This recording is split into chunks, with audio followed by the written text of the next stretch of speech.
Hi friends, welcome to Tamil cricket talks. இன்னைக்கு CSK vs ஜிடியோட highlights பார்த்துடலாம். இன்னைக்கு சிஎஸ்கே தான் டாஸ் வின் பண்ணிச்சு. டாஸ் வின் பண்ணி பேட்டிங் எடுத்தாங்க. சிஎஸ்கேவோட ஸ்டார்ட் வந்து பார்த்தீங்கன்னா சூப்பராக இருந்துச்சு. பவர் பிளே முடிவில் 68க்கு 1 விக்கெட் தான் போயிருந்துச்சு.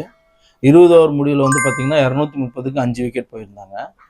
சிஎஸ்கேவோட பேட்டிங் பார்த்தீங்கன்னா ஆயுஷ் மாத்ரே வந்து 17 பால்ல 34 ரன் சூப்பராக அடிச்சிருந்தாப்படி. அப்புறம் உர்வில் பட்டேல் வந்து 19 பால்ல 37 ரன் அடிச்சிருந்தாப்படி. அப்புறம் கான்வே வந்து ஒரு 52 ரன் அடிச்சிருந்தாப்படி. அப்புறம் ஜட்டு வந்து ஒரு 21 ரன் அடிச்சிருந்தாப்படி. அப்புறம் வந்து பிரிவிஸ் வந்து 23 பால்ல ஒரு 57 ரன் ஒரு சூப்பர் நாக் அடிச்சிருந்தாப்படி.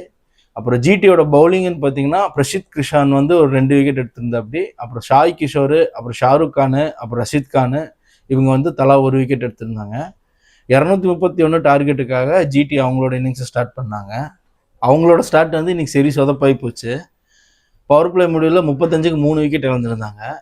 18 ஓவர் 3 பால் இருக்கும்போது 147 ரன்னுக்கு ஆல் அவுட் ஆயிட்டாங்க. இதன் மூலமாக சிஎஸ்கே வந்து 83 ரன் வித்தியாசத்தில் ஜெயிச்சிருந்தாங்க. ஜிடியோட பேட்டிங்னு பார்த்தீங்கன்னா சாய் கிஷோர் வந்து 41 ரன் அடிச்சிருந்தாப்படி. அப்புறம் அர்ஷத் கான் வந்து ஒரு 20 ரன் அடிச்சிருந்தாப்படி. சிஎஸ்கே பவுலிங் பார்த்தீங்கன்னா ஜட்டு வந்து இன்னைக்கு 2 விக்கெட் எடுத்திருந்தாப்படி. அப்புறம் கஹீல் அகமதும் பத்ரினாவும் தலா ஒரு விக்கெட் எடுத்திருந்தாங்க. அப்புறம் அன்சில் கம்போஜுமே நூர் அகமதும் சூப்பராக பவுலிங் போட்டு தலா 3 விக்கெட் எடுத்திருந்தாங்க. இதன் மூலமாக ஜிடி வந்து 14-9 டேபிளில் நம்பர் 1 இடத்துல தான் இருக்குது. Stay tune for more IPL update. அப்புறம் என் சேனலுக்கு லைக் பண்ணுங்கள், ஷேர் பண்ணுங்கள், சப்ஸ்கிரைப் பண்ணுங்கள் ஃப்ரெண்ட்ஸ். பாய்.